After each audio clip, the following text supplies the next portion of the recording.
Ceramic code எதுக்காக நம்ம கார்ஸ்க்கு பண்ணணும்?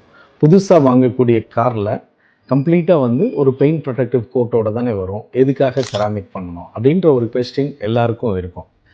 அதுக்குண்டான வீடியோ தான் இது.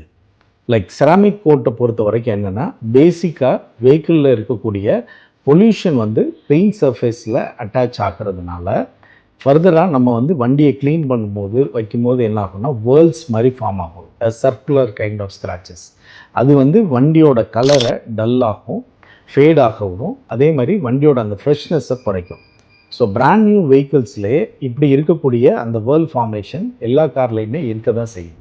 ஸோ அப்படி இருந்ததுன்னா நம்ம என்ன செய்யணும் அப்படின்னா, அந்த வேர்ல்ஸ் எல்லாம் ஃபஸ்ட்டு ரிமூவ் பண்ணிவிட்டு அதை கம்ப்ளீட்டாக வந்து பாலிஷிங் பண்ணி எய்தர் 9 ஹார்ட்னஸ் கோட்டிங்லையோ இல்லை 12 ஹார்ட்னஸ் கோட்டிங்லையோ ஒரு செராமிக் கோட் கொடுக்கறதுனால என்ன அட்வான்டேஜ் அப்படின்னு பார்த்தீங்கன்னா, ஃபர்தராக பொல்யூஷன்னால் வரக்கூடிய கார்பன் டெபாசிட் ஆகிறது இல்லை.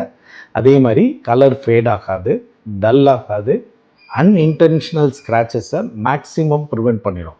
தட் மீன்ஸ் ஒரு வேர்ல் ஃபார்மேஷனோ ஒரு சர்க்குலர் ஸ்க்ராச்சஸையோ மேக்ஸிமம் அவாய்ட் பண்ணிடும். இதெல்லாம் தாண்டி இது ஒரு ஹைட்ரோஃபோபிக் நேச்சர், அதாவது தண்ணி வந்து பெயிண்ட் சர்ஃபேஸில் ஒட்டாது. அப்போ நம்மளால் தொடச்சிக்கிறதுக்கு செல்ஃப் மெயின்டெனன்ஸுக்கு ரொம்ப ஈஸியராக இருக்கும். அதே மாதிரி நம்ம வாங்கின கார் மினிமம் ஆஃப் 3 இயர்ஸ்லேருந்து 5 இயர்ஸ் வரைக்கும் பார்த்திங்கனாலே அந்த ஃப்ரெஷ் லுக்கை நம்மளால் ரீட்டைன் பண்ண முடியும் செராமிக் கோட் பண்ணுறதுனால. ஸோ செராமிக் கோட் பண்ணணும் அப்படின்னு உங்கள் காருக்கு நினச்சிங்கன்னா கண்டிப்பாக எங்களை காண்டாக்ட் பண்ணுங்கள். Kumarappan, VP car kids.